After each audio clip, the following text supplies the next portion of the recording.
if you're experiencing a slow installation loop while trying to install Overwatch 2, follow these steps to help speed up the process. This guide will walk you through some effective methods to resolve the issue. Step 1. Check system requirements. Ensure that your computer meets the minimum system requirements for Overwatch 2. If your hardware is below the recommended specifications, it may struggle with installation. Step 2. Disable background applications. Close any unnecessary applications running in the background. Programs like web browsers, file sharing services, or other games can consume bandwidth and system resources, slowing down the installation. Step 3. Use a wired connection.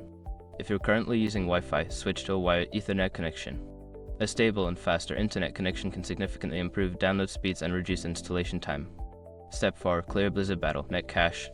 Open the Blizzard Battle Net app, click on the Blizzard logo in the top left corner and select Settings. Under Game Install/Update, click on Clear Download Cache. This can help resolve issues related to corrupted files that may be causing the loop. Step 5. Reinstall the Battle Net app. If they both steps do not resolve the issue, consider uninstalling and then reinstalling the Battle Net app. This can help fix any underlying problems with the installation process and ensure you have the latest version.